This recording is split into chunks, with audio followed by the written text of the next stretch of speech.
Wesizwe Party.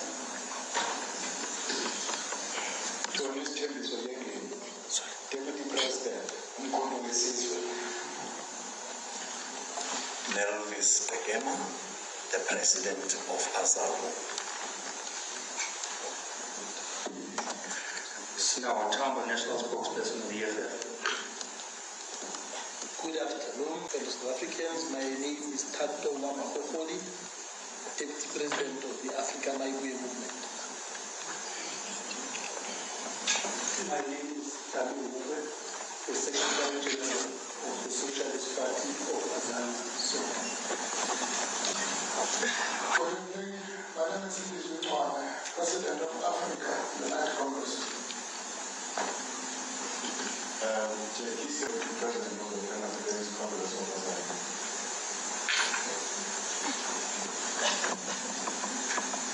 Devil Party, South African Communist Party.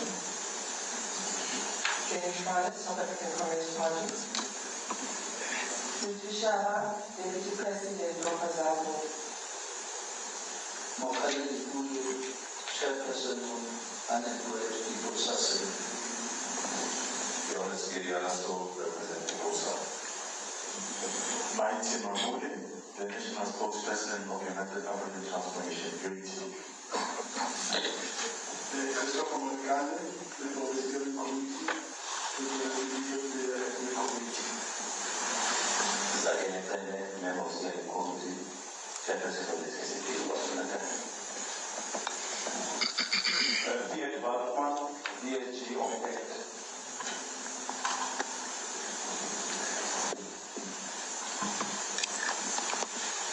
Thank you very much for the kind introductions by members of the steering committee, various leaders of the political parties and the trade union movement. Others are not here. It's just a group of representatives. We understand that across the left and progressive forces and adopting a common program of action for the present period. What binds us is unity in action against capitalism, neo-colonialism, imperialism, patriarchy, racism, austerity, unemployment, hunger, inequality, ecological destruction, and monopoly capitalism. And we are indicating that transformation is not derived from above, it is won through organized struggle. We then describe the moment, which partly I have highlighted, which was the main concern of the Conference of the Left about forces, the situation facing our people in the country and how to respond to this process. In this regard, we have also highlighted that there are reactionary forces that are exploiting popular suffering of our people, who are redirecting anger away from capital and towards some of our people, including migrants, women, workers, informal traders, the poor, LGBTQ plus people, people with disabilities, and vulnerable communities. They offer scapegoats instead of transformation. They divide the oppressed so that monopoly capital can continue to rule. The left has answered this with absolute clarity, that the enemy is not the migrant, the unemployed neighbor, nor the informal trader, the poor household, or the worker from another country. The enemy is the system that produces unemployment, hunger, low wages, inequality, dispossession, violence, and despair.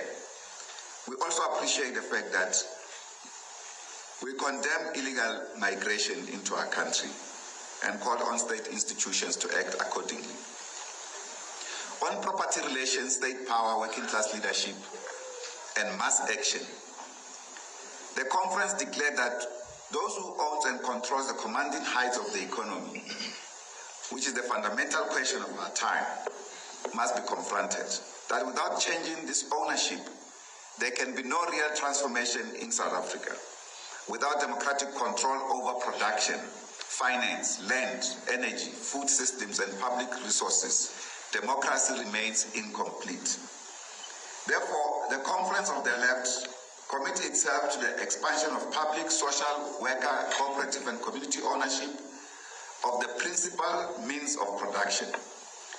In other words, the principal means of production are things like the mines, the factories, and so forth. Distribution and exchange. This does not reduce socialism, or in other words, to cooperatives, nor to state ownership, for instance, alone, but that we require public ownership of strategic sectors, social ownership, worker control, cooperative development, democratic planning, developmental finance, and production for social and environmental need rather than private profit. And we also affirm the fact that the conference affirmed mass action as a necessary instrument of struggle. Campaigns, demonstrations, pickets, occupations, workplace actions, community mobilizations, boycotts and strikes by trade unions and communities, which we call to support, where they advance the demands of the workers and the poor. And that mass action must be disciplined, democratic, non-sectarian, rooted in organization, and linked to a clear program of transformation. On economic transformation and alternative economic plan, the conference declared that the right to work and the right to a livelihood are central demands of the working class. That South Africa cannot accept mass unemployment as normal. Unemployment is not the failure of individuals. It is the failure of an economy organized around profits rather than human needs. That is capitalism. Therefore, the conference calls for a public-led program of employment and production driven by public investment, democratic planning, and state-led industrialization, which must include public employment, care work, environmental rehabilitation, township and village production development, food production, worker cooperatives, youth brigades, student work opportunities, local manufacturing, and community-based productive activity. And that the unemployed must be organized as a conscious political force capable of demanding work, shaping policy, and participating directly in new forms of production and social ownership. We also condemned outsourcing, labor brokering, and casualization, which are instruments of capitalist class power. They fragment the working class, weaken unions, lower wages, and turn public service into private profit streams. The conference therefore supports national insourcing legislation and calls for the progressive abolition of outsourcing in permanent routine as a permanent routine and in core public functions. And we have called that South Africa requires a new program of state-led industrialization, and that we cannot overcome unemployment through imports, deindustrialization, financial speculation, and low-wage service work. Also, conference affirmed the fact that financial sector is a central site of class power. That South Africa cannot build a developmental, employment-creating, and socially owned economy while finance is dominated by private commercial banks, asset managers, speculative capital, and debt-driven accumulation. Therefore, as the conference rejected austerity and financialization, it also calls for the nationalization of the South African Reserve Bank and a fundamental review of its mandate, ownership, governance, and accountability. That monetary policy must serve employment, industrialization, developmental finance, public investment, transformation, and the needs of the working class. That's why also conference at its beginning condemned the increase by the Reserve Bank of the interest rate.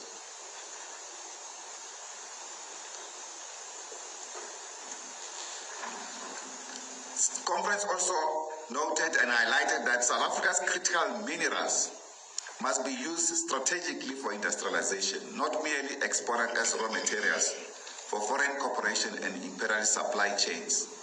That minerals must support beneficiation, public and social ownership, local manufacturing, energy sovereignty, rail and infrastructure development, technology transfer, skills development, worker rights, and decent work. That the mineral wealth beneath our soil must serve the people. And therefore, conference further rejected the false choice between corruption and privatization. Equally, corruption, maladministration, looting, and elite impunity must be confronted decisively. But handing over electricity, rail, ports, water systems, spectrum, public health, public transport, and other strategic network industries to private profiteers is not a solution. Actually, this is a crime against our people. It is the continuation of the neoliberal offensive under another name. On social needs, before I go to social needs, the conference further resolved that corruption and abuse of public trust, including unresolved scandals such as Palapal, must not be suppressed or normalized. The Council of the Left must explore appropriate political, parliamentary, legal, and mass action avenues to ensure accountability, transparency, and public truth. On social needs, land and democratic economies, the conference declared the cost of living to be a central terrain of class struggle today. Food prices, electricity tariffs, transport costs, fuel, rent, water charges, and basic goods are shaped by monopoly control, profiteering, weak public regulation, financialization, austerity, and private profit. The conference therefore commits to a common front against the rising cost of living, and it calls for price regulation and action against price fixing and profiteering, and stronger measures against monopoly control over essential goods and the defense of affordable basic services as a right. Food, energy, water, sanitation, healthcare, education, housing, and transport must be treated as public goods, not commodities. The conference affirmed that social protection must include the unemployed, students, pensioners, people with disabilities, caregivers, children, and all vulnerable sectors of the working class and poor, and that public services, workplace, education institutions, transport systems, housing, communication platforms, and political organization must be accessible, inclusive, and accountable to the people with disabilities. Also, the conference affirmed the dignity, equality, and full democratic rights of LGBTQ+ people, and the left rejects all forms of discrimination, violence, exclusion, humiliation, and reactionary scapegoating directed against LGBTQ+ people.